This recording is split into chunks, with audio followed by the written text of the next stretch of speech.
very, very much excited about our program. And if you noticed from our slate, Yvonne has, I guess, whatever that word is, matured out of her position. So she is going to be leaving as an executive committee member. And of course, in June, we'll celebrate her final month. But she's been an amazing, amazing colleague and friend, and one of our favorite monthly agenda organizers. And of course, this month is a perfect proof of that. Wait till you hear our panelists and the discussion that we're going to be having. So quick updates. As you all know, we have survived CSW 65 and we have recovered. We are now neck deep in preparing for Paris Forum. NGO CSW is still the convener. We're still part of the civil society advisory group, and we're working around the clock with the core group and Paris Secretariat right now to prepare for that. And as you all know, the registration for the Paris Forum is open. We will share the link and it will be in the minutes. And of course, it's also everywhere you look where there's NGO CSW. We'll also put that in our Generation Equality newsletter that's going to go out in a week, and then perhaps even our own newsletter. So the Paris Forum is open and you can register for it. So there's going to be some selection process, but the Paris Secretariat does want a huge civil society participation. So please encourage your friends, your colleagues, your activists to join us. I will also update you as we know more. There's not a lot more I can say. There are going to be some civil society parallel events, if you want to call it, and we'll update you as we have more information on that. Now, to come back to NGO CSW, what we're most excited about is this amazing survey we sent out, and over 500 people participated. We knew it was a very long survey. This was specifically about CSW 65. We were not extremely happy with the official results, meaning the member states, how they use negotiations to really, just mess with our rights. So I'm gonna speak frankly to you, because as you all know, civil society did an amazing job. 27,000 people signed up on our virtual platform.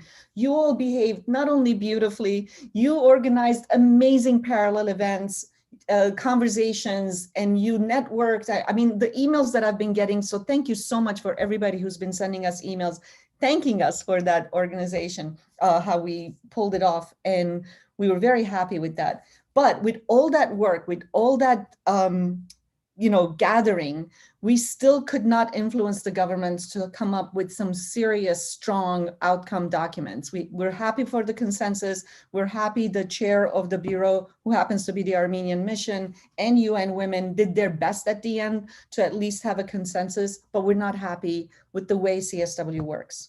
So as you all know, I've said it the last month too, we are working behind the scenes as much as possible to prepare us all on how to improve that, right? So next year is the CSW 66, and there's going to be a working methodology changes.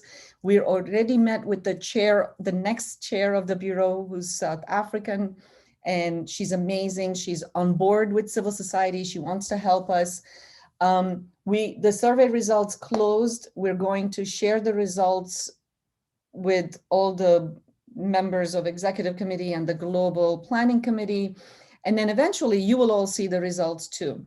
So as you all know, we were trying to have a gathering so that we can discuss what the results say, kind of educate each other and ourselves on what that means and how can we galvanize, how can we work together to influence governments. So one of the things we decided is that because we're also involved with Paris Forum, we want to have a parallel event kind of in the margins of Paris Forum that connects CSW and GEF. GEF was born out of CSW. For all of you who are new, please go to Generation Equality Forum. We'll probably put that link in there too. And you can see why Generation Equality Forum was organized, because UN Women was also not very happy with how member states were treating CSW, and so they created this parallel thing. But as NGO CSW, we know we support GEF. It's a 5-year program that we hope that they will be successful, but our responsibility is the Commission on the Status of Women. Our responsibility is to gather civil society, parallel to the CSW, which is the NGO CSW Forum. And then I think how that is going to work, we'll have an event that will educate all of us. Obviously, you'll hear all about it from our MailChimp, newsletter, social media. It will probably be a few days before the Paris Forum. And then we're going to perhaps reopen the survey to gather even more information, because it's almost like building up this momentum, this knowledge that everybody hopefully starts becoming more on the same page on how are we advocating, using our spaces for advocacy, and then improving. So that was my really big news more than anything else, just to update you on what's happening behind the scenes. That, again, we are, as always, I'm going to say it again, our intentions at NGO CSW is to work as collaboratively in a transparent shared leadership model. That's what we're practicing behind the scenes, and that's what we want our constituents to know about and join us. So if you have any questions, I'm going to be around for the whole meeting. As I said before, use this opportunity to introduce yourself, to connect with people. Settle in, get a cup of tea or your water next to you, because the conversation is going to be dynamic and I want you all to engage. So even before we open it up to the floor for questions, prepare yourself for questions. You can raise your hands and we'll call on you. But during the conversations, please feel free to comment and communicate between each other. So hi, Carlos, he's here. Terry, everybody's here. I am now going to hand over the floor even earlier than I expected. I think I was able to get out all the information. Like I said, no, I'm sorry, we can't take questions now, but please put your questions in the comments. In the chat. I will answer questions in the chat from the business side, right? But I do want to hand the floor over to Yvonne, who worked so hard to put this event together. And she got some kick-ass speakers who are so diverse, even though everybody's going to be talking about racism and gender equality. But let's just get started and then use all the time for us to learn, to hear each other and learn from each other. Yvonne, thank you again for all your hard work. The floor is yours to introduce our moderator and panelists. Thank you. Good afternoon. Well, thank you, Huri. It's a pleasure for me to have put this together, and good afternoon, everyone. I'm happy to welcome you to our program today, which is on racial justice and women. And I am so happy to say that we have assembled an amazing program with 5 awesome women. And these are trailblazing global majority women who continue to break barriers because, yes, we can. And so I am so pleased to welcome my dear friend, Professor Penny Andrews, who is at the New York Law School. And she consented to be the moderator today. She didn't even hesitate to say yes when I asked her. So I'm happy that because she is an amazing woman who has done so much, and she's really a trailblazer. You can read her bio as well as the bio of the other 4 panelists. There's a link when you register that you could click on that link to see their bios. And I am happy, along with Penny, that we have, first of all, a dear friend, Shamtoli, who is just an amazing woman. That's all I'm going to say about her. And we also have Diana Solomon Glover, who is a wonderful singer and artist and businesswoman who you'll be hearing from. My dear friend and colleague, Mahi Ferreira, who is a Brazilian activist, and Essie Olumhense, whom I have not met, but she came highly recommended. And I must say that it was yesterday afternoon, with less than 24 hours, that I asked Essie to join us. And she said yes. So I am so indebted to her. And she is an amazing journalist. And so you're in for an amazing ride this afternoon. So I am just going to turn it over right now to Penny and let her take over. So Penny, the floor is yours. Thank you. Thank you, Yvonne, and thank you, Huri, for hosting us and for organizing this event. And Yvonne, you've set such a terrific tone. And Huri, I really like the idea of starting with a 1-minute meditation. So I'm happy to be in the company of very talented and committed women.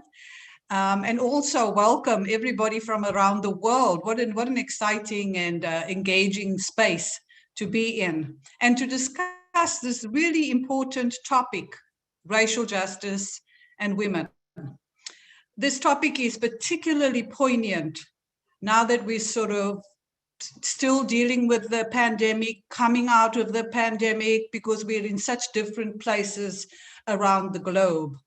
As devastating as the pandemic has been for the economies, for people's health, for education, for a range of things, for family life, for women, what it has done, one of the positive things that's come out of the pandemic, is that to some extent it's lifted the veil, it's sort of removed the scab, as it were, from the underlying inequalities that we know, and particularly the racial and gender inequalities that plague women in the United States and around the globe.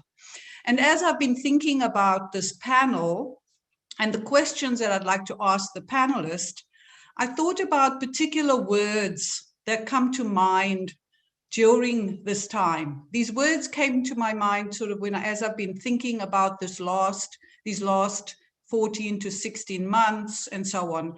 So there are 4 words that I think are very, very relevant today: crisis, healing, resilience, and reimagining. We've, in effect, what the pandemic has done is that enabled us to focus our collective minds on the many, many injustices around the world. This pandemic, the injustices that it's unleashed, has also been in many ways aided by the Black Lives Matter movement in the United States, and particularly its global resonance. We've seen the murder of George Floyd, as well as police murders in my home country, South Africa, in Brazil, and elsewhere. And at the center of all of this, we find that women are both resisting and organizing. So again, to go to the 4 words that I mentioned: crisis, healing, resilience, reimagining. And I would also like to say, as a headline, that intersectionality has finally become a household term, and we can finally address the ways that racism, sexism, and other forms of injustices intersect with women. So what we're going to do in this panel is to explore these issues across a range of topics. And of course, we have a limited time, so we can only touch on them selectively. So what the process will be is I will ask each panelist a question. The panelist will respond, and then I'll ask a second round of questions with the panelists responding, and then I will open it up for questions and comments from you, wonderful audience. As Huri said, if you can type your question into the chat function, that will be wonderful. So let me start here with our first panelist, Shamtoli. Shamtoli, we know that racial, gender, and other forms of injustice remain the most pressing challenge in the United States and in many other countries. Can you describe how the pandemic has in fact exacerbated or exaggerated these issues especially for women of color and other marginalized communities. Great.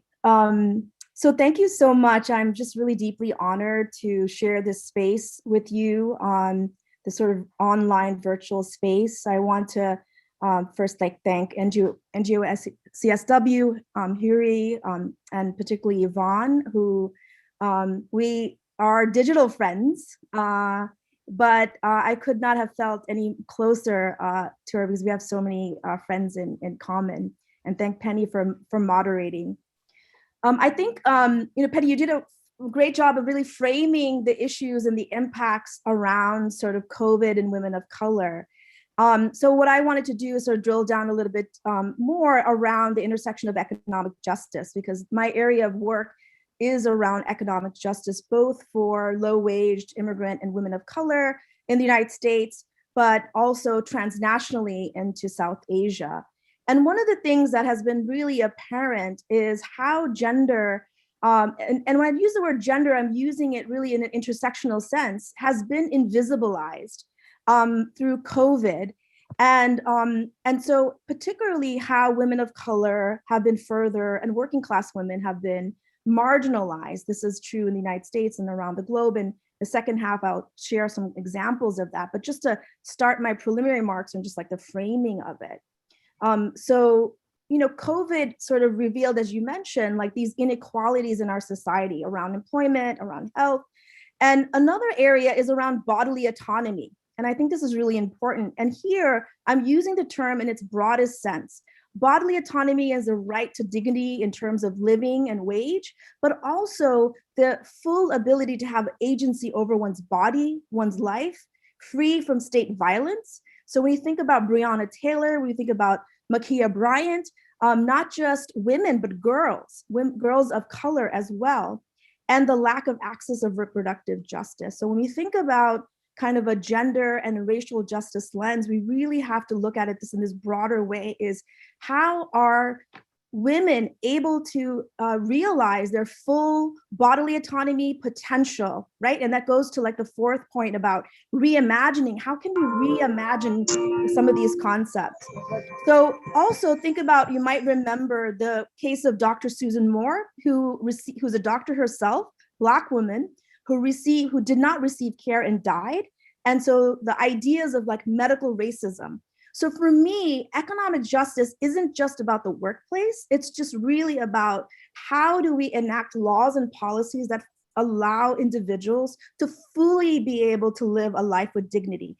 And I think this particular salient here as we're talking about human rights, right? Because we're a global audience and we're concerned about the sort of status of women across the globe. How does a gender focus then help us? How does it illuminate some of these structures of inequality? I think what I mean by that is when we look at the structures of inequality, how are women impacted? What are the racialized impacts, right? Because not all women are situated the same. We're situated differently in both United States, but also in the global sort of like economy. And so how are women of color particularly impacted? Why are so many essential workers who are required to go to work, why are they women and why are they women of color, right? The vast majority of healthcare workers, right, at the low wage level are women of color. Think about the person who's taking care of the elderly, the domestic worker, in agriculture, food service workers, they're all women of color. So when you think about the pandemic, it literally crushes upon the bodies of women and women of color. When you look at mutual aid work in New York City in particular, the majority of the leaders have been women. So caregivers, not only in their jobs, but also as agents of change are also women. And my experience has been, there have been women of color. That in South Asia, trans women, Dalit women, poor garment women have been actually gathering food for each other and the mutual aid networks. In New York City, immigrant women, women of color have been gathering food, diapers, lots of support for each other. Movement for Family Power is a phenomenal organization that's been getting diapers and baby foods, right? The impact of the pandemic on a mother who's a caregiver is not just about their wages and paying the rent. It's much broader than that. So when we look back, we have to look at what are the structures that are in place? Why do they exist? Why do we have the workforce that we do, which is disproportionately women of color in the lower, when we talk about feminization of poverty, why did that exist? How did that come to be? So I think a gender lens helps us to really think through that. And then I think we don't stop there, obviously. Then we can then address the harms, but we need to look at these structural factors. So our responses then have to be, right, an explicit gender lens, a lens that looks at how does this impact women of color, and what could we do to essentially change that?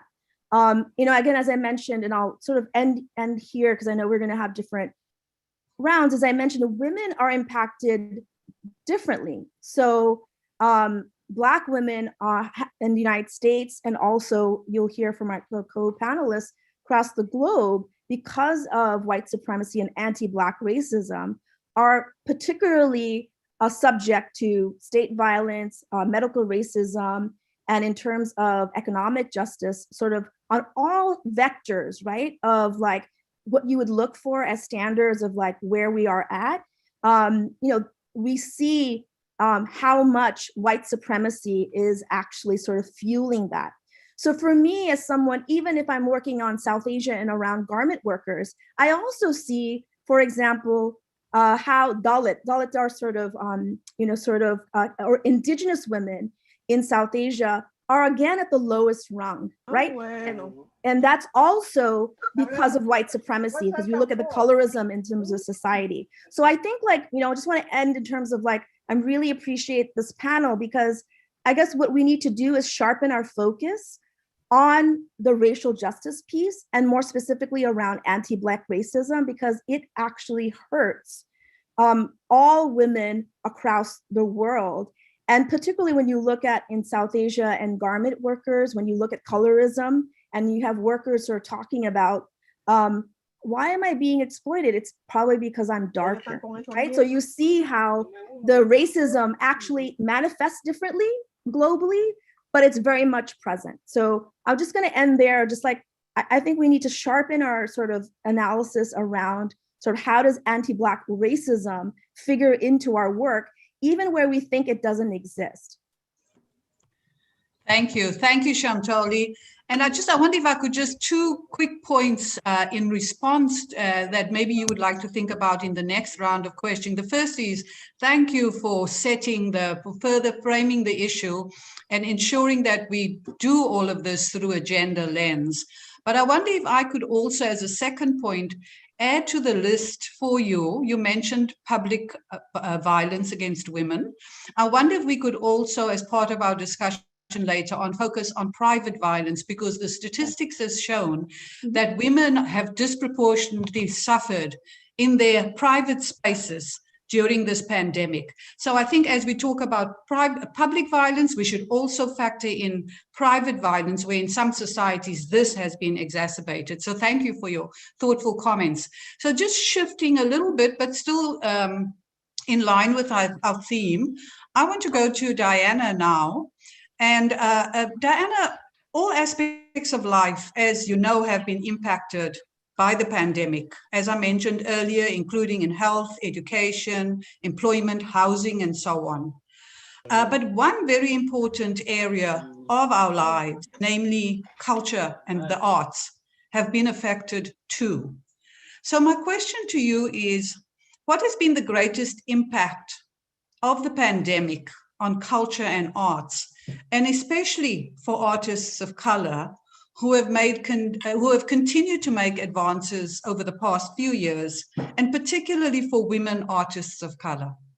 Thank you, Diana.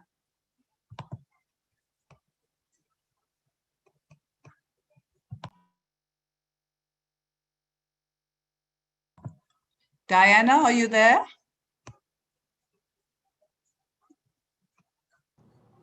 Sorry, I was muted. Thank you, Penelope, and to Yvonne and Uri for including me on this important panel.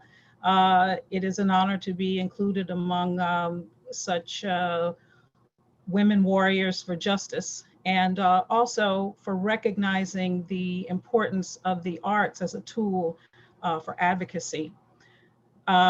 So in short, the impact on the artistic community has been very severe, emotionally, psychologically, and economically. Broadway was shuttered, opera companies had to abandon their entire seasons, organizations shut down, and undoubtedly some smaller companies who lost funding or revenue from tickets may never be able to come back. Performers have had to rely on the economic stimulus and unemployment or find other employment or means of support. Anecdotally, I know of one artist who prior to the pandemic was always working, who had to take a job at an elevator repair parts supplier.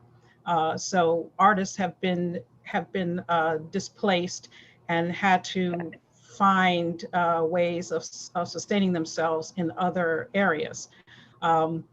Some artists who have studios or teaching jobs have in some cases been able to rely on remote teaching, but many who didn't have other streams of income have left the field entirely. I know of many who have left New York for good. I know of instrumentalists who have had to sell off their instruments to pay their bills and just to buy groceries. So it has been devastating on the artistic community. But as you said, the pandemic, with all its disruptions, has caused the whole world to reassess what is essential and who is essential, how services are delivered, who benefits, and who is disadvantaged in the delivery of those services. And that's no less true of the arts industry. Many have had to reassess their commitment to the profession and the ways they make a living and the very value of their contribution, and also the effect of being in the industry has had on their lives. But by their very nature, artists are creative and flexible and adept at turning lemons into lemonade. So those who didn't leave the industry, who haven't left the industry, have been resourceful in finding ways to at least keep themselves in the public eye, even if they aren't able to make a living at it. Some are using social media to hold regular concerts in the interest of keeping art alive. And some have concerts where they ask the audience to make a donation as a way of supporting themselves.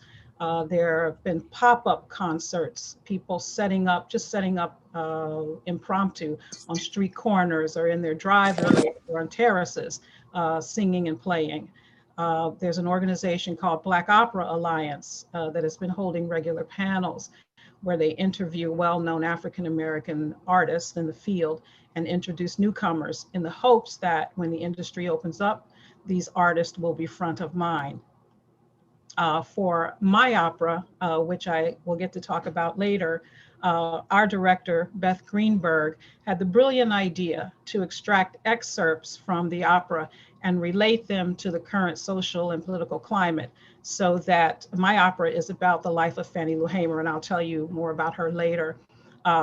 So that Fannie Lou Hamer's story was told in the context of the Black Lives Matter movement and the current efforts at voter suppression on an open air deck of a decommissioned barge to allow for social distancing. Everyone was masks, and singing being a super spreader, singers wore special masks. But the effect of the pandemic has been devastating, and it remains to be seen how it will affect artists of color, women who were already marginalized in the arts industry. It remains to be seen how devastating it will be to our community. Thank you, Diana. Yes, and I do look forward to us later on raising Fannie Lou Hamer. I mean, what a wonderful discussion linking the history to the present. There's also some terrific chats that's being posted, as both with Shamtoli as well as your remarks. So let me just remind people, in addition to the terrific chats, thank you. Don't forget to frame your questions in the chat as well, and we'll pick them up. What I'd like to just again shift a little bit and move on to Machi.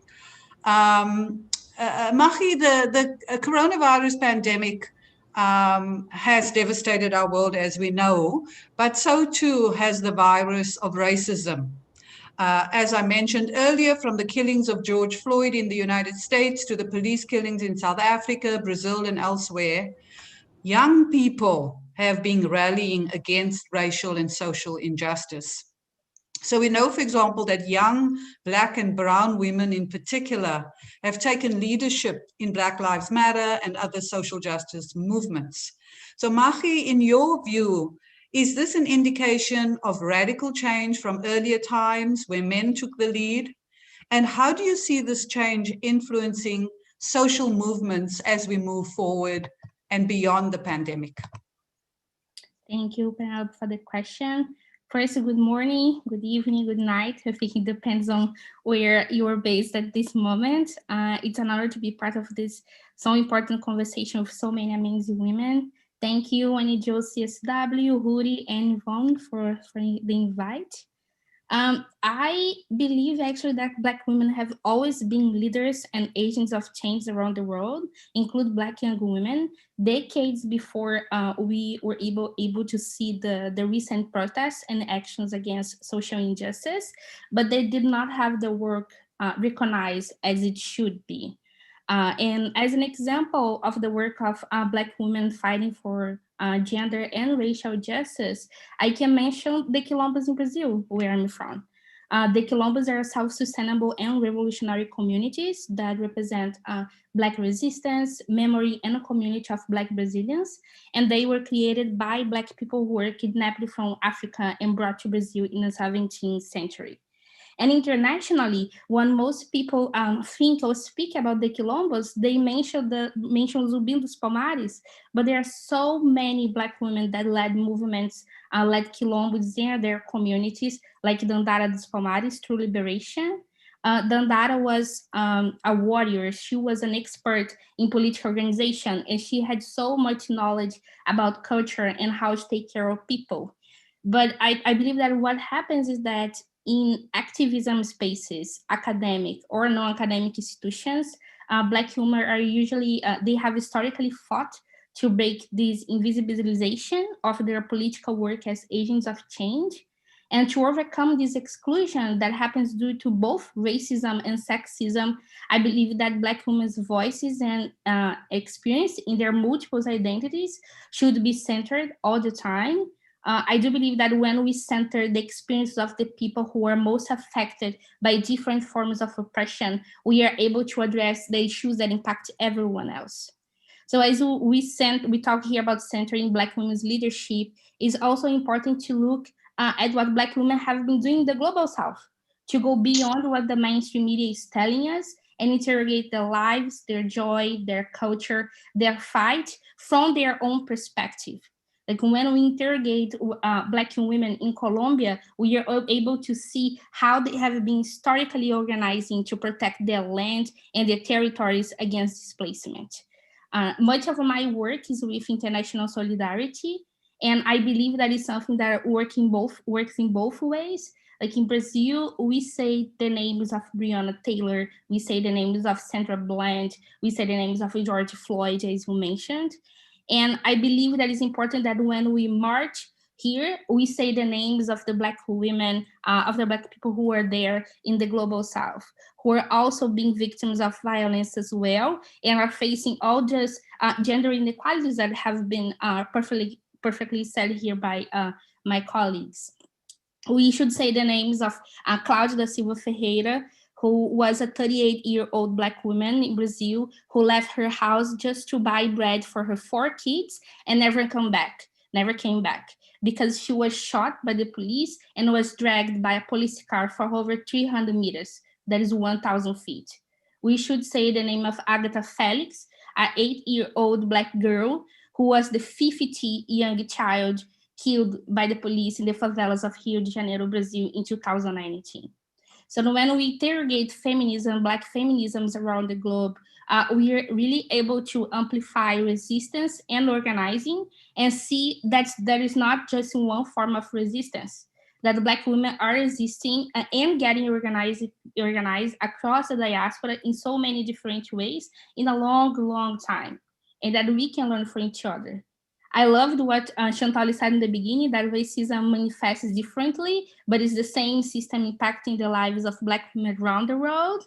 So like, just to finish my first contribution here, I want to like follow, engage, connect, donate, and amplify the voices, the work of Black women in the Global South.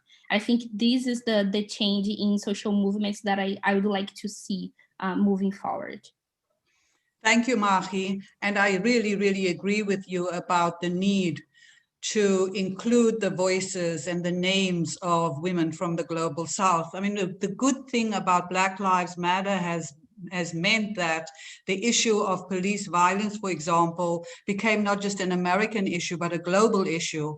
But we should also remember that the American experience isn't the hegemonic one, that in other places, people do experience racism and so on. And as Chantal says, it does impact people differently, but we should recognize both what goes on in the Global South as part of the international core, and not make the American experience the only experience with respect to this. So thank you for those comments. Let me go to Essie now. It has been noted that the pandemic was handled so much better in countries that had female leaders, and people mentioned, for example, New Zealand, Taiwan, Finland. And in fact, we saw that the president of Tanzania died from the coronavirus, and his successor, a woman, she seems to have changed course from her predecessor. So Essie, in your opinion, do these developments indicate that women are in fact better leaders than men, maybe because they are empathetic, or if that is the case, what are the contributing factors? And how do we mentor and influence future leaders in this direction? Thank you for the question. Thank you to the organizers of today's event. I've tried to go through online tabs here and see everyone. It's really amazing to see how many people are tuned in for this conversation. To answer your question, I am a biased party. I do think women, for many reasons, make great leaders, but I think this is because in part, our strengths and skills are kind of battle tested over time. Being a woman in leadership sometimes feels like running on sand. By the time you finally are running on land, it's a lot easier. Your muscles are more equipped, to deal with because sand is an unstable surface, to kind of deal with the changing and shifting environment. I think in a lot of ways, women develop caretaker skills that I don't want to say all men don't have, but I certainly don't see those emerging, I would say, with equal force. That's just my opinion. Again, I'm happy to be here and listening to, learning from, and sharing with everyone. I just want to underscore something that the first panelist said so well. Racism cuts across almost every facet of our lives. I'm a journalist. I'm also an adjunct assistant professor at Columbia Journalism School. And last year I wrote a story. I was writing about health here in New York City, about a woman who died during childbirth during the pandemic. And in America, which has a really bad maternal death disparity between Black and white women, Black women are 3 to 4 times more likely to die in childbirth compared with white women. New York City has an 8 to 12 times of disparity. So it's higher than what we see at the national average. But we were starting to see in this family, I can share this story down below. This young woman didn't die of COVID, but she ended up dying in a hospital because months had gone by without her being able to have in-person visits with her doctors at the beginning of the pandemic. And she had developed HELLP syndrome, which affects the blood organs in the body. And she bled out. She had to have an emergency C-section. She finally gets to the hospital to have this blood work that she was unable to have, and it's too late to save her. Many ironic factors here. Her mother worked at this hospital. She was a woman with a master's degree. She was in a supportive relationship. Yes, I don't know if I shared the link or not. Yes, I did. But it was a sad story that I read about, but it was something else that underlined for me the fact that racism is in our medical spaces, it's in our social spaces, it's in our education spaces. It's something that influences everything that we do. And I understand more people are becoming awake to all of the nuance here, but I think it's something that people have lived with for a very long time. So we kind of saw what I think is a parallel pandemic, with the maternal death crisis and then COVID, and Black women who, through no fault of their own, were caught up and ended up dying. Another young woman, also 26, ended up dying last year in New York City, in a different hospital, this time in Brooklyn. But for every, just to end on one note, for every woman who dies in New York City, or for every woman who dies in childbirth in America, there are another 70 to 100 near misses. So we don't know the true toll, and states have keep different kinds of records, but it's been something thank you for sharing that name, Jalicia. Shaija Washington was her name. These two women left behind children, that they will never get to hold, and that will never have that bond with them. So thank you everyone again for having me.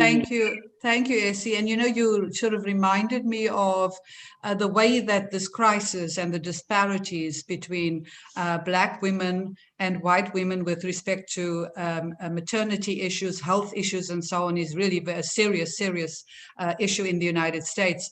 When Serena Williams, she nearly died after childbirth, this issue, she really gave a lot of publicity to this question and allowed people to talk about it more. In the United States, when celebrities start raising an issue, we know that people talk about it, but there's a lot of work being done on this. And I just want to tell people about a professor in California, Michelle Goodwin. She has done a lot of work on racial disparities, the issues that Essie has raised. I wonder if I could go back to Shamtoli again. Shamtoli, you had so clearly and compellingly highlighted the impact of the pandemic. And I wonder if you could just sort of tell us a little in some more detail what some of the efforts are that are led by women to take in New York specifically, but maybe you wanted to talk beyond New York, but specifically in New York to address the impact of COVID and racism more generally. This has been so far. I've just been like reading the chat. I'm trying to, listen, and I just feel really so blessed. I wanted to touch on before I talk about a couple of examples. You had talked about intimate partner violence increasing during the pandemic, and so just wanted to kind of lift that up, and maybe we can come back to it if you had a particular question. But one of the things that I think ties to the different examples that I'm going to share is, I think, an approach that I've kind of come to sort of organically adopt, which is translocal feminist organizing. And a scholar that I really appreciate, Chandra Mohanty, who talks about this, is sort of, I think, the first person who I've heard talk explicitly about what she called insurgent feminism, this feminism from below, from the grassroots, that is both, critiquing US foreign policy, but also critiquing systems of economic systems and, capitalism and sexism and racism, because all of these interlocking exploitation really harm mostly women of color, and as both of my panelists has mentioned, and in most acute ways, Black women. And I would add to that Dalit women, because Dalit women, similarly in South Asia, and Indigenous women, because of, just our history of, genocide with respect to Indigenous communities and land grabs, they also face a particular history. So feminist organizing is relational. It's about building power from below. And there's been just a lot of amazing, exciting efforts that I just wanted to lift up and encourage each of you to either support it in the way that you can, either through your volunteering, financial, or just kind of, signal boosting them, just letting people know that this work is happening, because oftentimes this work happens really at the grassroots level and they don't get really heard, and they get further invisibilized by national organizations, and sadly, I would say also national women's organizations that oftentimes are predominated by upper class women. So a couple examples, both in the United States and then also in South Asia. So right after the pandemic in New York City, Domestic Workers United, which is a organization, and here I just want to, if we can sort of send prayers and love to Christine Lewis, who's the founder. She is COVID positive, but this sister right now is really recovering. This sister from day one in March of 2020 has been working with Black and Caribbean nannies in New York City. And so what they've been doing is having like weekly town halls virtual to get Caribbean nannies support and services, know their rights. It's astounding, right? So what happened is so many women who were in the professional class are working from home. We know that the home care burden has doubled, right? So definitely it's not to sort of pit women against each other, but sadly some women then compel their domestic workers to come to work, which basically, even though they are not essential workers under New York law, put them in jeopardy of their lives. I mean, an astounding story of women who left to the Hamptons, which is like the elite part of New York City, and insisted that their domestic worker go with them, even though we're supposed to be quarantined. And so really advocating on behalf of domestic workers, making sure they had food, mutual aid services. So they really sort of did this grassroots effort, but not just survival needs. What they did is also connect them to their rights. So financial, skills, legal rights, housing. And I thought that their project is something that should really be supported and sort of lifted up, mostly because it was self-organized by predominantly Black and then Caribbean caregivers. And caregivers, domestic workers, home health aides, in different levels of the healthcare industry.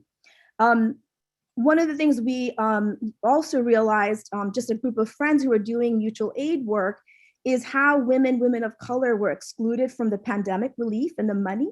So in May of last year, on Mother's Day, we launched the Undocumented Women's Fund.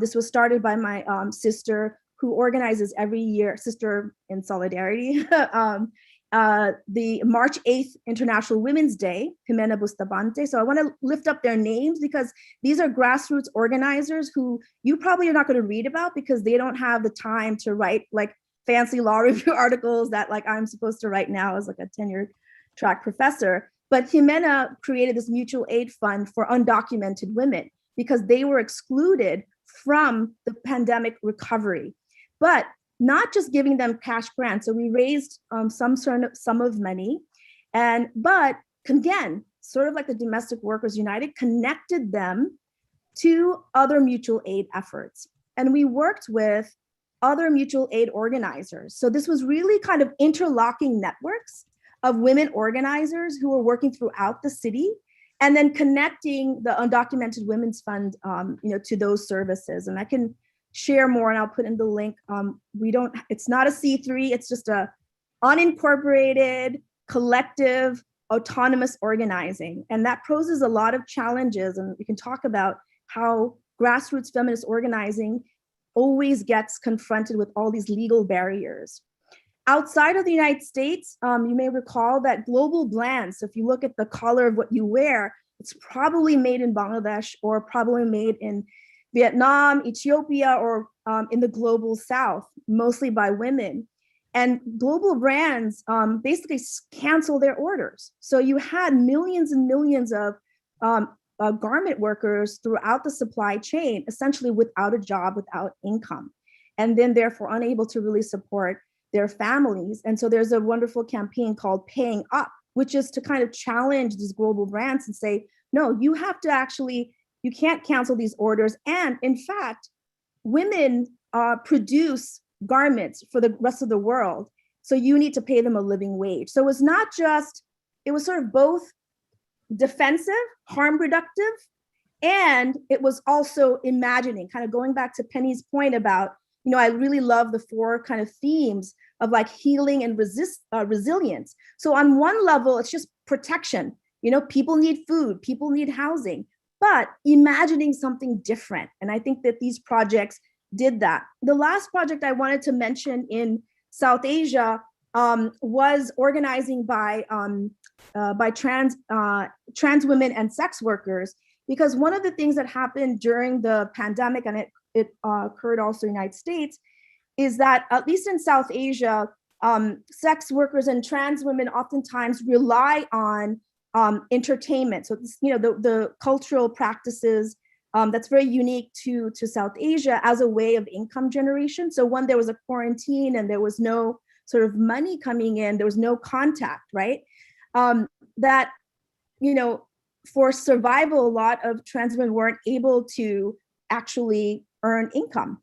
And so there were efforts, again, mutual aid efforts by an organizer in Bangladesh called Joya Sikdar, who got food, for women to be able to eat. So I think what's exciting is all of these, and there's more, there's so many examples of these, what I call translocal feminist organizing. And the thing that I wanted to just end with is, as these are happening in different localities, they're being supported by each other. So immigrant women here that are organizing and essential workers were actually contributing money to the organizing that was happening for garment workers in South Asia. So even though women were still struggling here, like undocumented immigrant women, they still found the sort of generosity or space to say, I'm struggling, but I also want to give, and it wasn't necessarily a lot, but to also support women in the global South. So there's just a couple of examples, and I'm sure each of you here know of many examples in your locality. And I think, I'd really encourage us to network ourselves, and so that we can actually lift up from the ground below all of these amazing work that feminist organizing is taking place. Thank you, Shamtoli. And you've just sort of highlighted a very important point about how we move certainly as academics from theory to practice to advocacy, that the work of advocacy is what generates a lot of and should underpin a lot of our scholarship and theoretical pursuits. Again, there's terrific comments in the chat. I've just picked up one or two questions, so if you have any questions. Shamtoli has raised issues around immigrant women and so on. The questions, they chat in the chat. I've seen not questions, but comments about refugees, comments about religion and so on. So maybe later on we can pursue more of these very particular and discrete issues. But now I want to move on to Diana again. And so Diana, I would love for you to talk a little bit more about the opera which you're involved in about Fannie Lou Hamer, which I think has continued, as you point out, during and despite the pandemic. So I wonder if you could just tell us a little bit about it.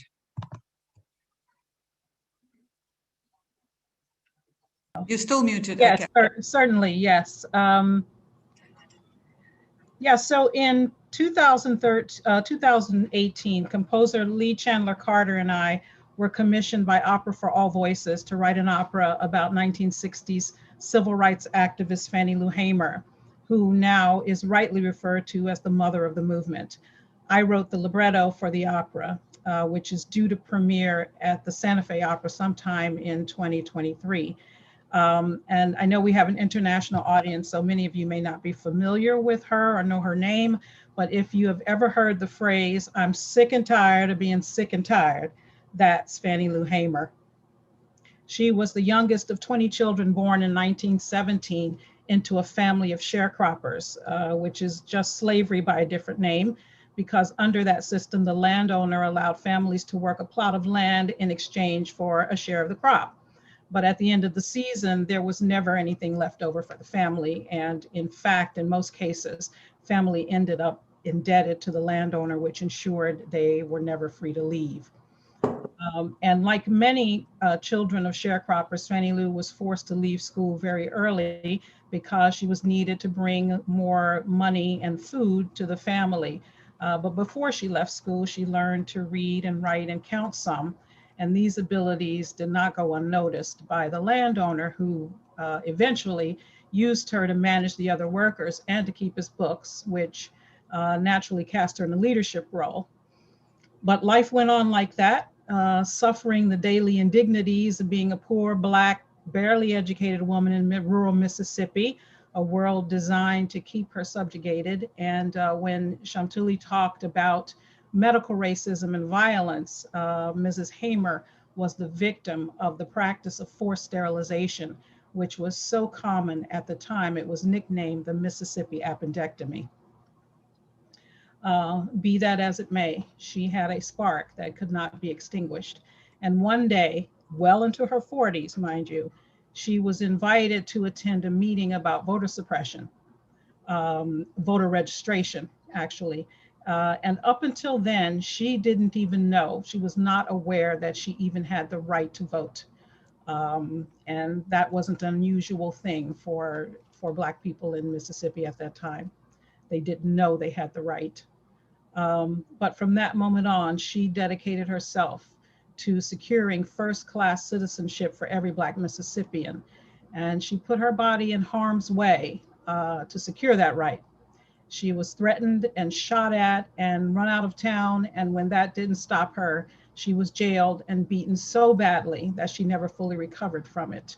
But she remained undeterred. And in fact, that mistreatment, that beating, actually became her credentials. It uniquely qualified her to speak on behalf of the oppressed and the disenfranchised, what you would call a servant leader, one who suffers the injustice she's trying to overthrow. So in August 1964, she led an integrated delegation called the Mississippi Freedom Democratic Party to the Democratic National Convention in Atlantic City. And they demanded that their party be seated instead of the lily white delegation that Mississippi routinely sent. They demonstrated and protested right outside the convention hall night and day until the Credentials Committee had no choice but to allow them to be heard. Now, there were many notables who spoke. Dr. King was one of them, but no one carried the moral authority of this poor sharecropper, a woman who had already endured a lifetime of Mississippi's especially vicious brand of racism, segregation, poverty, and dehumanization. Ultimately, the Mississippi Freedom Democratic Party was not seated in 1964, but Mrs. Hamer's testimony sent shockwaves into every American living room that had a TV. Her testimony was crucial in helping to pass the Voting Rights Act, which outlawed the discriminatory voting practices that had been adopted in many Southern states after the Civil War, practices that, of course, kept Black people from the polls. Now, in 2013, the conservative-leaning Supreme Court tore out the heart of the Voting Rights Act, Article 5, which mandated that states that had a history of disenfranchisement could not change their voting laws without federal approval. And since then, many states have rushed to pass changes that restrict access to the ballot box, especially after the 2020 election. And so the fight continues. Thank you so much, Diana. And it's, yeah, the Supreme Court has certainly meant that what state legislatures are trying to do now in trying to continue to disenfranchise, particularly African Americans, but many marginalized groups, really is a reminder that the struggles just come around for each generation. So thank you for that. Talking about struggles continuing, I want to go to Mahi now, and I want to sort of focus on what you have been doing and working with Black women in Brazil, particularly in terms of their leadership to combat the COVID-19 pandemic, as well as to address racial justice. So I wonder, Mahi, if you could just talk a little bit about your work with Black Brazilians in Brazil, and particularly Brazilian women. Yeah, sure. In terms of Black Brazilian women leadership, I think in this past year, one of the most impactful actions was of Black women leaders in politics. Black Brazilians are in total more than 56% of the country, and almost 30% of them are Black women. But in the previous election in 2016, Black women were less than 5% of the seats in the Brazil's legislative councils. And since the assassination of the Brazilian politics Marielle Franco, a new wave of Black, female, and LGBTQ plus politicians have won the elected office in Brazil. Many of them are breaking into politics by joining together in collective mandates, which allows politicians to build stronger coalitions and push together for progressive change. And as a result, in the 2020 elections last year, for the first time, the total number of Black candidates in Brazil exceeded the number of white candidates, and 16% of those elected for city council and mayors are Black, mostly Black women.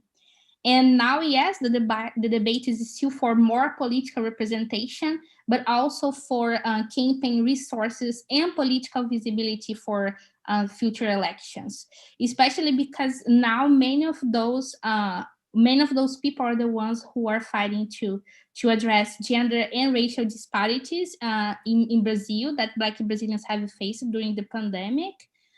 Recently, this week, more than 400,000 people have died in Brazil due to COVID-19, mostly Black people. In our recent research by the Red Pension in Brazil shows that more than 117 million people in Brazil have faced food insecurity in this past year, and more than 19 million people went hungry at the end of 2020. And especially Black women, 63% of all households led by Black women experiencing the higher levels of poverty.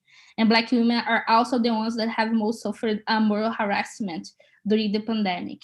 Yet, even with all those challenges that Black women have faced in Brazil, white women are the ones who have been vaccinated the most. Like, white women in Brazil have been vaccinated twice as often as Black women, even with Black people making up 56% of the country. And even facing all those challenges during the pandemic, Black women are the ones who are leading movements to mitigate the effects of the COVID-19 in their pandemics, fighting for an equitable distribution of the vaccine, fighting against violence, against hunger, against poverty. An example that I can give is the favela of Paraisópolis in Brazil. Is one of the largest favela in the state of São Paulo. And this community has been recognized for its self-sustainable system to support the community. They are developing a number of actions. They are mostly led by Black youths, reducing the death rate in their communities by half of the rate of the city.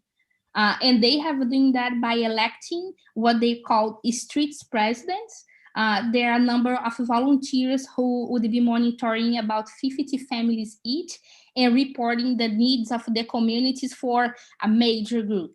They have themselves rented 3 ambulances for their own communities to offer medical assistance to the local residents using medical staff who live there.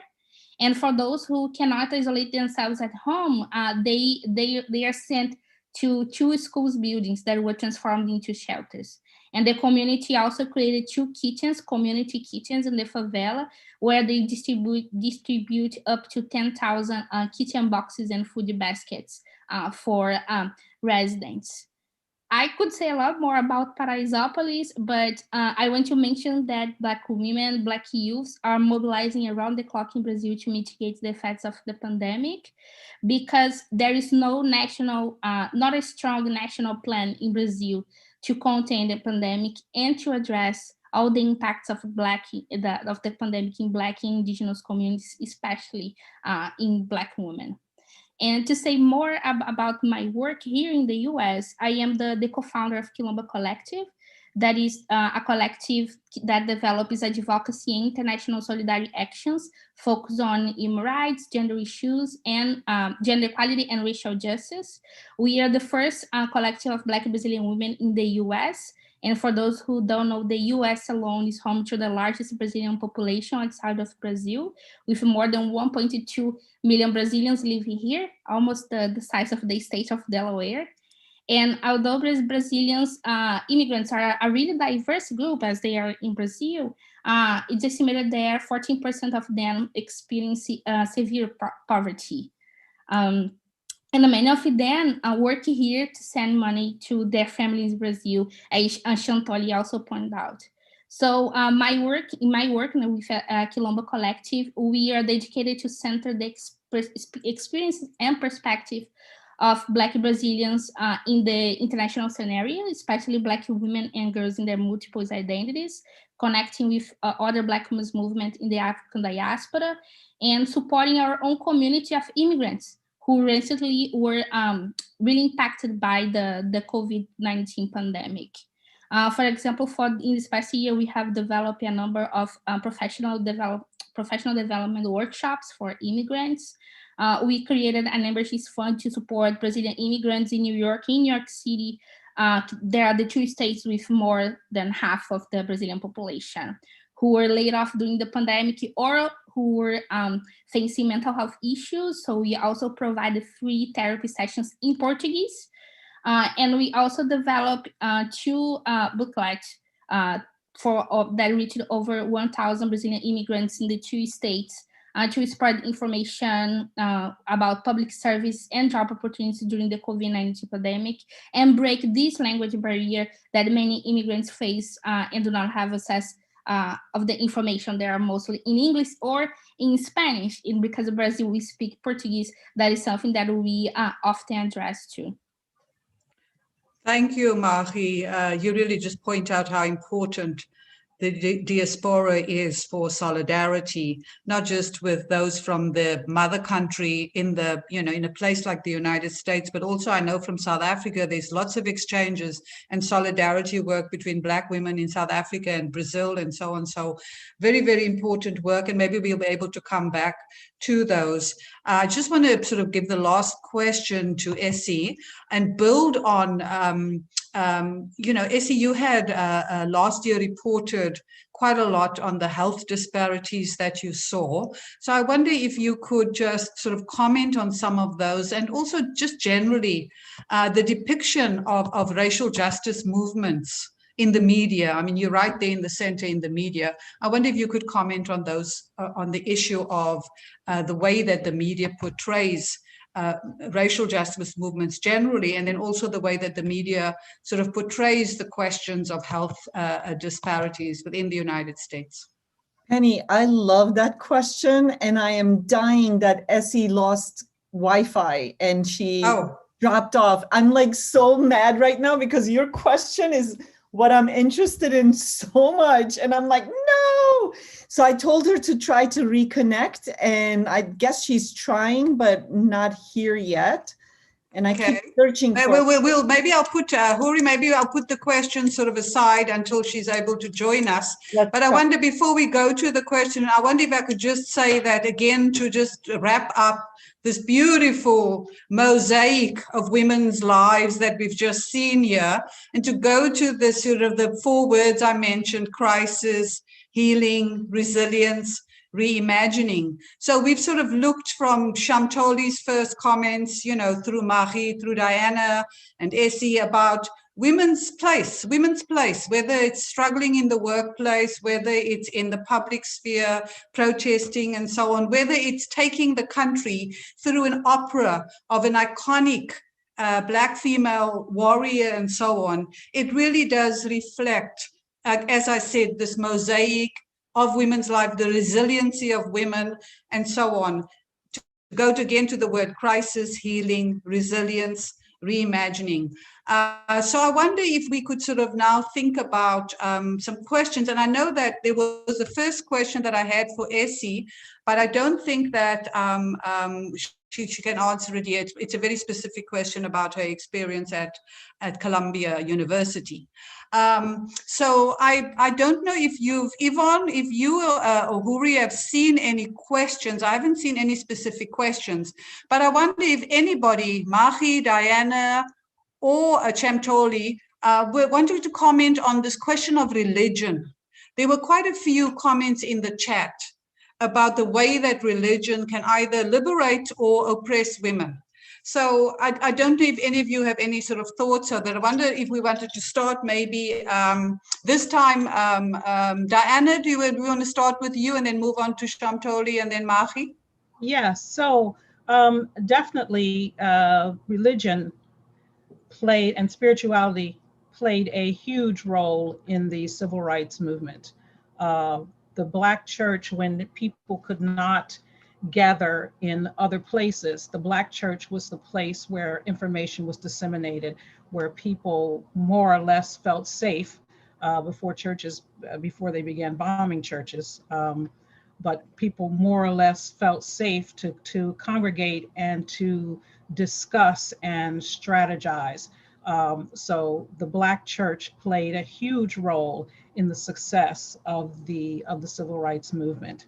And I think today in the Black Lives Matter movement and the climate that we find ourselves in, there are many examples of clergy taking a lead role in guiding us to some better ways of interacting with each other and to finding common ground even, and to working toward more equality and equity and parity.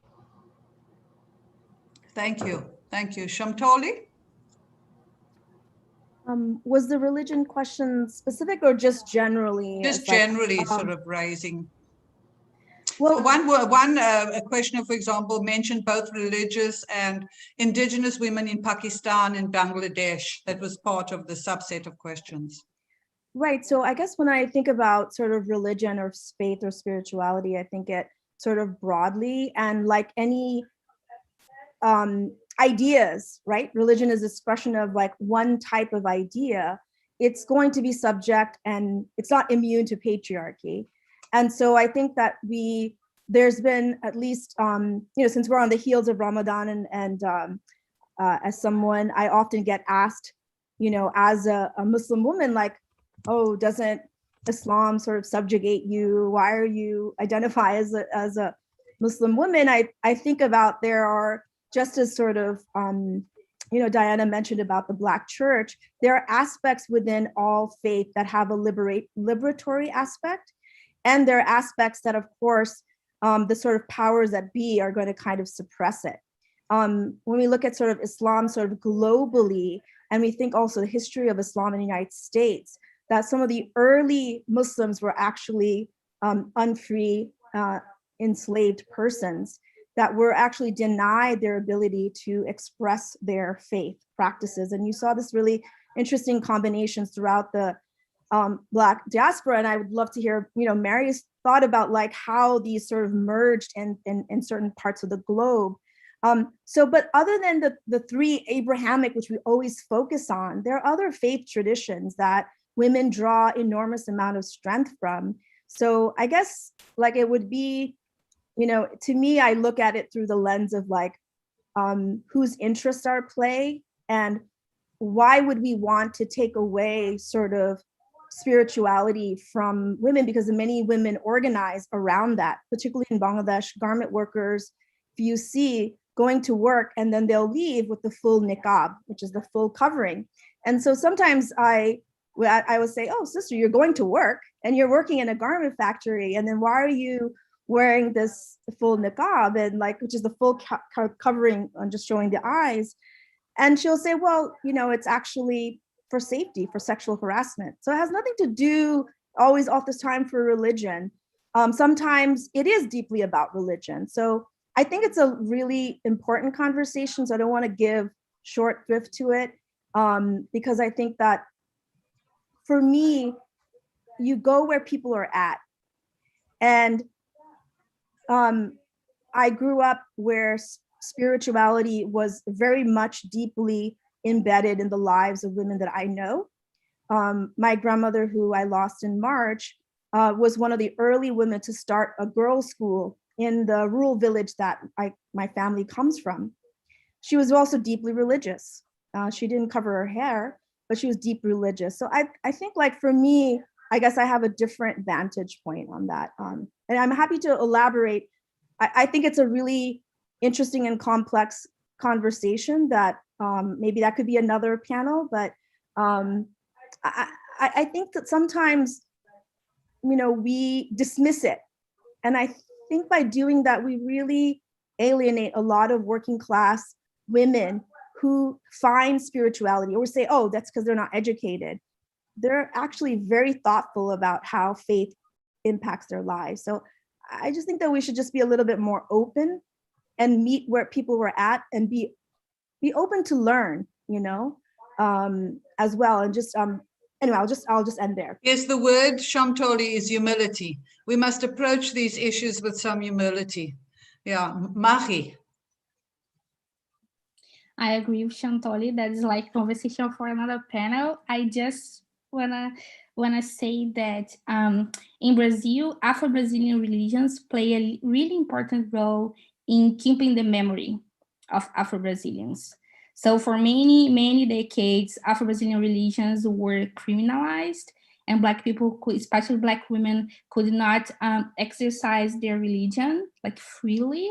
And today, like if you go to like states like Bahia, where there's like a really impact and influence of Afro-Brazilian religions, you see like the roots of the Afro-Brazilian culture everywhere. And I know that part of this is because of the Afro-Brazilian religions that keep the memory that was erased from Black Brazilians from history, because they burned our documents, because they burned our books, our history, and many of us don't know that our history is from 1 or 2 generations before. Like I don't know nothing before my grandfather, who is still alive. So all that I know is because he is alive, and my grandmother is alive as well. So the impacts of those of the religions in Brazil, especially Afro-Brazilian religions, is to keep our memory alive and to build a community. Those communities are the ones who are mitigating the impacts of COVID-19, where the state does not go, where they don't bring food, where they don't bring you vaccines, where they don't bring support to those communities. And it's in each one of those people who are part of the community that like the people are able to keep you going, to stay alive, to keep you moving. Yes, thank you. I was listening to a book talk yesterday by a Sudanese guy called Mark Massoud, who's done a lot of work in Somalia. And what he did in his book was he looked at the role of religion, and particularly how women used religion, both as a sword and a shield. So they were what, Gayatri Spivak calls sort of strategically feminist and strategically religious. In other words, they invoked the Quran and so on, both to liberate themselves, as well as to work through ways in which they could ensure that respect for their religion is central, particularly because they did not want this idea, their feminism, to be seen as a Western concept. They actually used Islam as a way to reinforce feminism in Somalia. It's a very, very interesting book. As I said, I listened to it. Be good to just sit down and read this very rich analysis. So maybe let's see if there are any other questions. Huri, have you seen any other questions? Yvonne, I'm just scrambling through the... No, I think we can just ask people to raise their hands. And as we wait for people to raise their hands so we can give them the mic, I just wanted to add that NGO CSW has a huge history with religious organizations, this religious conversation. I was looking to see if Alison Kelly was in this meeting, but I noticed both Winifred Doherty and Victoria Edmonds, two of my dear, dear colleagues that have been so inspirational to me. And I remember 10 years ago when I first started going to meetings. Priya, I see your hand. Let me just finish my thought and then see if Winifred or Victoria want to jump in while I give you the floor. I remember seeing so many nuns and religious organizations in the room, and I thought, that's fascinating. What are they doing at UN, right? Because I was new to this world. And of course, over the years, I have seen the kind of work that they've done and the empathy and the strength and resilience that they have to really fighting for our rights, for women and girls' rights. despite pushback from the far right, the religious groups that even they have issues with. So it's a very interesting conversation, and you're all right. You know, maybe we can do a very specific religious conversation, which we've done in the past, but we'll figure out a way to do that. Winifred and Victoria, if you want to jump in after I give the floor to Priya, please feel free to do so. I'm sorry I, singled you out, but you know how I feel about your work. Priya, the floor is yours. I hope I said your name right. And please take no more than a minute or two. Good afternoon to everybody. I'm thankful to you to give me this opportunity. As we are working for women's rights, so anything hampered our rights, maybe it's religion, maybe it's economy, maybe it's political thing, anything, we need to talk about that. We cannot aside issue, okay, it's religion, we cannot talk. No, then we cannot be able to uphold our rights. In Bangladesh, the women, the indigenous women and the Hindu women, we do not have any land rights. And the Buddhist women, the Muslim women, they have half. A boy, the two girl is equal to one boy. And another thing is nowadays has come the budget. In all other things, the indigenous girl, they are doing basically the Dalit and the tea garden worker. Their wages is $1, and 6-member family and 5-member family, one member only can get a job, no more than that. So can you imagine with $1 salary a day, and she can work 24 or 25 days? How they are running their life, how this woman is surviving. And another thing in Pakistan, Bangladesh, Afghanistan, the forced conversion. It's a horrible thing. In 2020, in Bangladesh, 2,665 Hindu and indigenous girls were forced convert to Islam. In Pakistan, in every day, they are targeting the teenage girl and converting them and getting married with a 60-year or 65-year or 40-year man. Yeah. So please, you have 30 seconds. Very strong. It's a very strong platform, the world platform. We request all of you. I don't want to, I'm not telling you, believe me, but please have a research. Look how we can save this girl. When a girl in teenage is forced to convert, it's better than die. It's not life, it's better to die. Yes. So please help these Dalit women in Bangladesh, the tea garden woman and the religion minority and the indigenous girl. And Pakistan, there were, the 25% religion minority in 1947. Now it come down less than 2%. In Bangladesh, we were 29.7%, the religion minority group. Now it come down 8.4%. So you can easily understand which situation is prevailing in this country. Yeah, thank you for. We cannot stay. We cannot survive. So yeah. please help us. Help us have a study, and so that you can find the root cause and help this community to survive in their homeland. I hear you. Thank you so much to give this opportunity. Thank you so much. Of course, I hear you, and I'm so happy you're here and you got a chance to update us and tell us what is going on in your region. Penny, I don't mean to take over, please. No, I'm just showing some solidarity with the last speaker. I'm giving her my heart. Absolutely. And we do have, I don't know, her name escapes me, but we have an amazing activist in our group who works for Dalit women. And as soon as I think of her name, I will connect you. Thank you.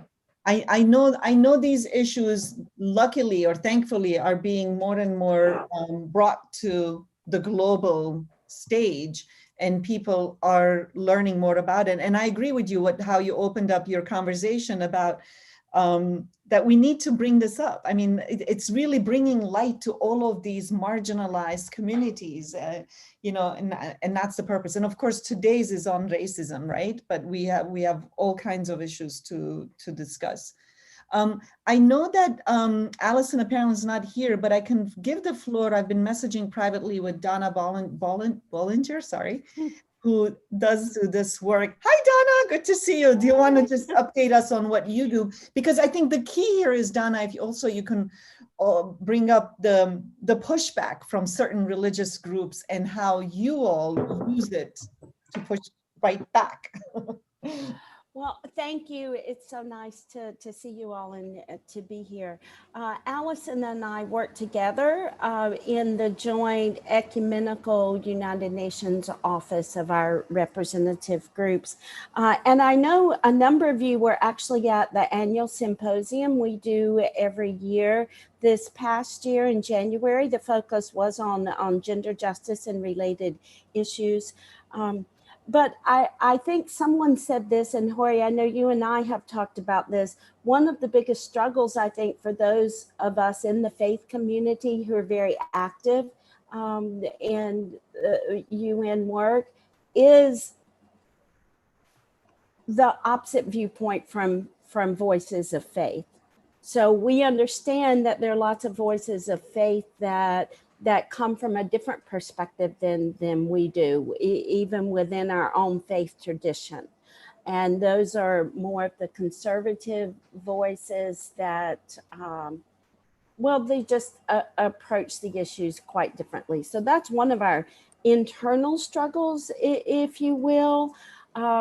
And so, yeah, that's the pushback to the pushback. And one of the questions that even within this group, in the subgroup we talked about, is why our voices, those of us who are advocating for women's rights and human rights and for justice, why is that voice not as loud as maybe the sometimes predominant faith voice that seems more constrictive for women? So it's a constant ongoing struggle for us, but we are involved with a lot of women's groups who we call Mission from the Margins. So just during the Permanent Forum of Indigenous Issues, we had a side event there and are working with Indigenous women who have disappeared, women in Colombia who are working with the peace process there. So we would love to engage and share that information more fully in any type of format that's helpful, but just thankful to be here. You. Allison was here at the beginning, but had to leave. I thought I saw her, but Donna, please put a link if you want. If you want people to follow what you do, feel free to put a link.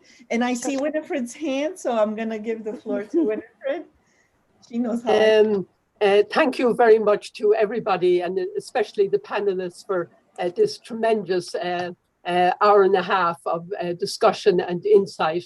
And with regard to religion and approach to religion, I think I go very much with what Chumtoli said in terms of, faith and spirituality, is welcoming of all and everybody when it's at its best. But of course, we have the negative and the shadow elements of it.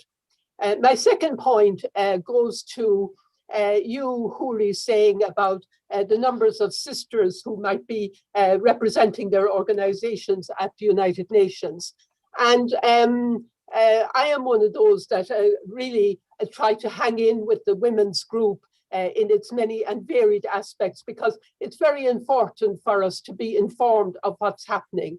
But when I hear what Preo said, and again, I hope I'm pronouncing your name correctly, in terms of the vulnerability of the people we work with and the difficulty that is there in terms of multiple groups across the UN system, UN agencies, and indeed women's groups themselves to actually surface and bring the voices of the very people that we sisters work with at the grassroots. And I suppose much of my work is done through the the working group on girls, trying to bring that voice. And therefore, again, I'm in total solidarity with what Preo said and how difficult it is to bring that girl's voice to any debate, to bring them in a welcome, wholesome way. Everywhere the door is shut, it's pushed back, it's a second thought, it's, oh, later on. Yesterday, the same discussion around bringing people living in poverty, the experts in poverty to the table. Oh, well, you know, it can't be done. It can be done if there is a willingness to do it. And sometimes I feel that the women's groups and the women's various feminist groups throughout the world are the very ones that oppress us most in what we want to do in terms of bringing the voices. I'm going to stop there. I've said enough, but I really want to say that the voices that we are working on behalf of, they are the people that should be at this meeting. So thank you. I agree, Winifred. I wish we had a girl who could be here and speak up as well. We're trying very hard to keep, yes, thank you for your passion. Thank you for everything that you do. You've inspired me so much over the last 10 years. I can't thank you enough for what you do. And of course, I have to give the floor to Victoria. Penny, you can feel free to jump in. This is now I'm taking the back seat now. Now it's your show. No, I don't want to be. Yes. But no, it's a group discussion. Don't worry. Okay. So Victoria, you have the floor. And then please, anybody else who wants to connect on the side here, raise your hands. We still have about 20 minutes. We can have a party. Okay. Victoria, you have the floor. And if there's any girl here, please, if by luck, there's a young girl here, I need to hear from you. We try so hard to bring girls into these conversations and sometimes it just quite doesn't work out. All right, Victoria. Can I ask us a clarifying question? Can girl be anybody under the age of 40? Yes, if you want to identify as a girl, we allow people to identify as they wish. I'm just trying to expand. I'm just trying to expand those who may want to comment. That's right. I think, and after Winifred's passionate intervention. Absolutely, absolutely. I'm talking about under 18 years of age. Yeah. Oh, okay. And they actually, Working Group on Girls is very, very specific about that as well, because, you know, I for a while went through a stage where I had my 14-year-old living with the 50-year-old body until they combined and became a whole person. We're not going to get into that, but I do know what you mean. There's a girl within us, but the fact of the matter is that we need to give the room, the space, the table to girls under 18 right now who really need to be heard. Victoria, are you still here? What happened? Oh, I hope she didn't drop off. Maybe she'll come back. Here, I'm here. Oh, okay. I'm here. The floor is yours. Thank you, Judy. And I just want to thank you for that introduction. But when I think of Winifred, I think of people like yourself that I have worked very closely with over the years, especially in gender equality and Working Group on Girls, and you and I being co-chairs of Working Group on Girls, and Winifred being a chair in Working Group on Girls. I want to say, when it comes to spirituality and it comes to religious groups, for us, it's a mandate to not sit back and watch people be treated unfairly. So when I look at our organization, I'll use ours, we look at it as if everybody deserves an equal chance at all things. And if it means being persistent, if it means keeping at it day and night, it means that we have to continue to work with the people on the ground to make sure that they get the same treatment, the same equality as everybody else. Now, we know within the UN system that doesn't always work, but I can say that many of the ambassadors who are sitting at the UN have gone to Salvation Army schools and been educated in Salvation Army schools. You know, and so you wonder why there's that inequality. They had the opportunity, but then others didn't. But let me just finish and say that for us, it's a mandate for equality for all people. I'm muted. Thank you so much. I'm going to give the floor to Anjun, and then right after her, Hromoko will be speaking again. Okay, Anjun, you have the floor. Yes, thank you so much. And I'm really happy to be here with all of you. This has been very interesting. My own background is in working on racial reconciliation with slave history in the United States. I've been doing that with as a facilitator of dialogue, but my actual research and graduate degree was in Islamic law and women and children's rights in Islamic law. So I very much am appreciative of what's been talked about here, especially about the need to have girls at the table too, but also the point about religion, because I think that one of the saddest things that has happened in our world today is that the kind of way that, I don't want to call it the demonizing of religion, but because I think people within the religions themselves have chosen so much ignorance to stay and remain in ignorance, as opposed to learning and educating so that they can help progress and they can help greater achievements happen.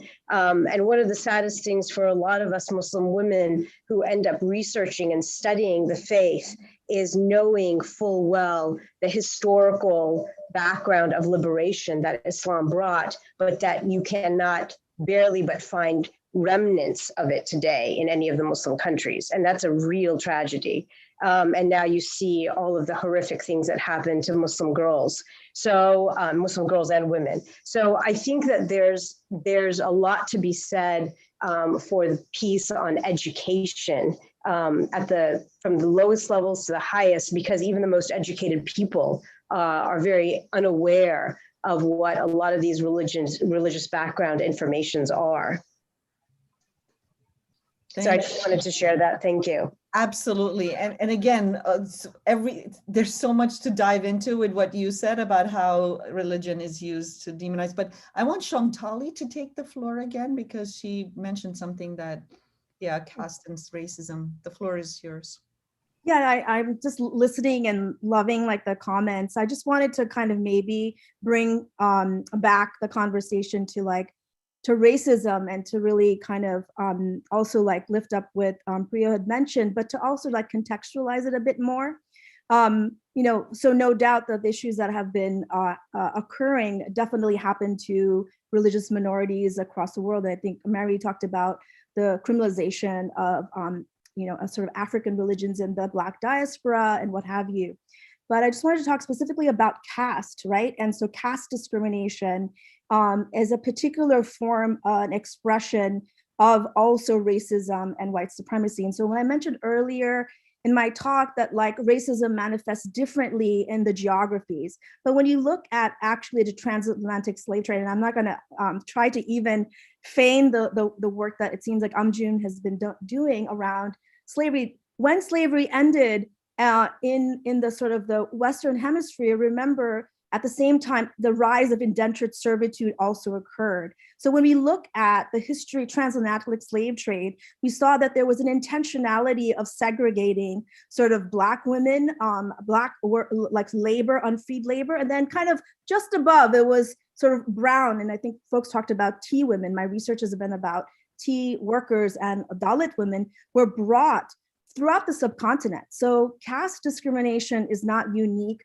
to Muslim majority countries. It's an aspect that's very much part also of within sort of the sort of Brahminical aspects of Hinduism. So I think we have to like just really understand like where does casteism emerge, this idea of purity, that there are certain sort of hierarchies that are sort of cemented based on birth.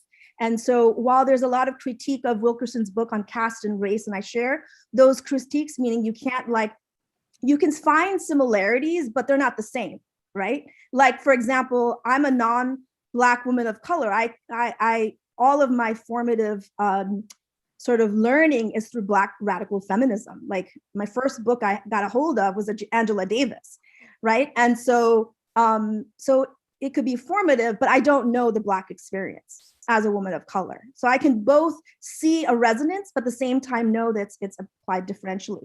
So casteism is also not unique to South Asia. Most recently in New Jersey, a Hindu temple was found to essentially bring in guest workers, predominantly Dalit workers, to build a temple.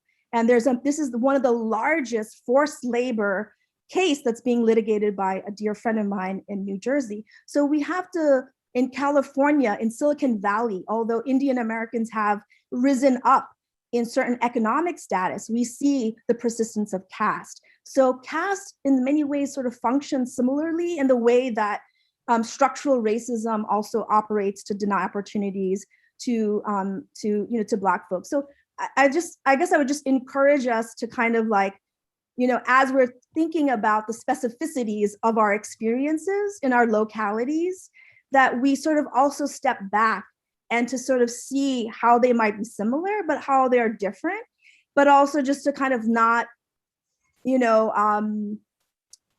that to me, like, caste discrimination is very much part of, if you look at the history of like white supremacy, right? This idea that there's a purity, there's a pure race that's either you're white or you're Brahmin caste.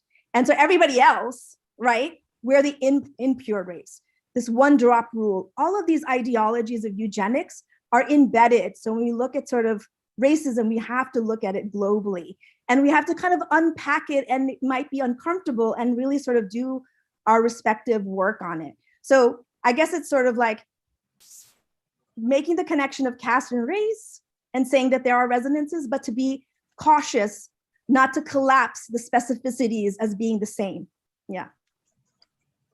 Oh, I do want to give the floor to Penny to wrap up, but I promised one person, her name is Deepali. Can you just take 1 minute, Deepali? Oh, and I see my friend Seema wants to talk. Can each of you take only 1 minute, please, please, please? So that I don't have to, if people want to talk, Huri, I'm very happy to give the floor to others, We have time. I want first Deepali to take 1 minute, then Seema 1 minute, and then you, Penny, as the moderator, will close it out. So Deepali, please take 1 minute. Yeah, thank you so much. I hope you can hear me. Yes. Namaste, everybody. It's so wonderful to be here with you today, having this important conversation. I just wanted to respond to some of the things that my esteemed colleague Chamtoli had talked about, specifically in relation to the connection between Hinduism and caste. There were some allegations in regards to a Hindu temple, but they haven't been proven. So it's we're really looking forward to seeing the results of that conversation. But in regards to casteism and Hinduism, it's really interesting because there is discrimination in Hindu history, but Hinduism has a very long history of anti-caste, anti-sexist, and anti-xenophobic rhetoric and practice and songs and activists. So I'd encourage those who are interested to look into medieval Bhakti poet saints, even the Vedas, the stories of individuals like Ved Vyas and Satyakam Jabali from ancient times, from thousands of years ago, that were transformative, that were progressive, that were subverting norms and subverting what it means to be superior or inferior. So definitely there's not this equivalency between Hinduism and caste, and I would be hesitant to suggest that any religious tradition is necessarily prejudiced. So thank you so much for your time. Sure, and thanks for your opinion. Seema, 1 minute, please. Hi, Huri. Thank you so much for this 1 minute. I won't take more than a minute. Only thing is, yes, first of all, I've really had a good time listening to the entire session. I totally agree racism exists, but I would like to tell Chamoli that I would not agree, and I totally disagree when you say Hinduism is something with casteism and with racism, because as Deepali said, Deepali, thank you for clearing that. If you go to the medieval, if you go to the actual origins of Hinduism, the Hindu Dharma, it says the entire world is one family. For in the Hindu Dharma, there is nothing called as racism. In fact, Hindu Dharma is something which supported all genders. The transgenders, every kind of gender. If you look at our sculptures, if you look at our temples, every gender and everything there has been, supportive about that. In fact, they have always supported women and put women in the front. Over the year, politics must have taken over, but you cannot say that Hinduism is supporting racism. In fact, Hinduism has been affected by racism. That's all I want to say. Thank you so much. Seema. I think I have to have the. I have to respond. Exactly. Just because I think in fairness, if you go back to my recording, I was very specific and precise. I talked about Brahmanism, Brahmanism and casteism is not the same as Hinduism. And in Bengal, I talked about multiple philosophies. And we can go into it if you want to, because but I won't. We only 5 minutes left. Yes, but what I just wanted to say is that let's be precise in our wording. And also when you listen to what I'm saying is really about caste-based Dalit discrimination, which does exist and is part of a faith, just as much as we can be critiquing our respective faith. I was very clear about Brahmanism and caste, and I would encourage everyone to look at Equality Labs, who's been doing some amazing work on this issue, and I'll share the work about the forced labor. Just last point, in Bengal, we have a vibrant tradition, a syncretic tradition that melds Hinduism and Islam and Buddhism called the Lalan tradition. It's a tradition that many of my family members are part. So I think we have to just think a little bit broadly rather than dogmatically about some of these issues. I agree, and thank you for adding that, because I mean, for me, it really makes sense. Even like Christianity is the same way, Muslim is the same way. We can, and anyway. So final word, and then of course we'll do like all the mics and cameras on again. We have a tradition that everybody talks at the last minute. But Penny, you've been amazing. Okay, so I'll take the minute to do this. There's so much that we could talk about, but this has been such a rich and engaging and thoughtful discussion. I do think that there were many, many lessons that we could take from this, but I want to end with this sort of exhortation about feminist practice. And I'm using the word feminist here very, very broadly, a womanist, being a person who's committed to social justice. That's my definition of feminism. And it's about interconnectedness, it's about empathy, it's about love, it's about joy. And so often I worry that when we're talking about all of this, we of course focus on oppression and discrimination and subordination, but we forget the joy of women's lives and the fact that's the resilience part that I want to take away. So I really, really thank you. I thank the panelists, a terrific, wonderful group of women. I thank all the women. At one point, there were 226 people on just the rich array of chats from a range of questions. We didn't focus on a lot of things I think people wanted us to focus on. And that's just to say to you, Hori, you have a lot of more topics to arrange. And then finally, Yvonne said she did want to go out with a bang, so I'll leave it over to you to create some bang. Oh, Yvonne! Oh, my dear friend Penny, thank you so much. What can I say? The bang is that I put together a fabulous, fabulous panel, and it was divine inspiration for me to think of you, Penny, first. You were the only person I thought of to be the moderator today, and I hit the nail on the head with you as the moderator and all the wonderful panelists, with Shamtali, with Mahi, with Diana, and I'm so sorry that Essie got knocked off from her internet, because some of the work that she has done, as a matter of fact, she talked about Amber and her partner. I have worked with him in other venues that I have done, and it's such a sad story. And this topic of maternal mortality is one that I did a panel 2 years ago on it here, actually May of 2019, here at NGO CSW, when I was running to be a member at large. And so now I'm happy to do this panel as I leave the executive committee. But of course, my work with NGO CSW New York will continue, because I am very much involved in the empowerment of women. And I'm sorry I didn't get to talk about the religious aspect, but I bring my religion to what I do, and I'm a proud Anglican Episcopalian. And so on that note, I will end, and a million thanks to all of, to Penny and my four panelists. Thank you from the bottom of my heart. Yvonne. Thank you, everybody. Woohoo! Thank Yvonne and Devin in the background again, and Kayla and Olivia, thank you for our interns.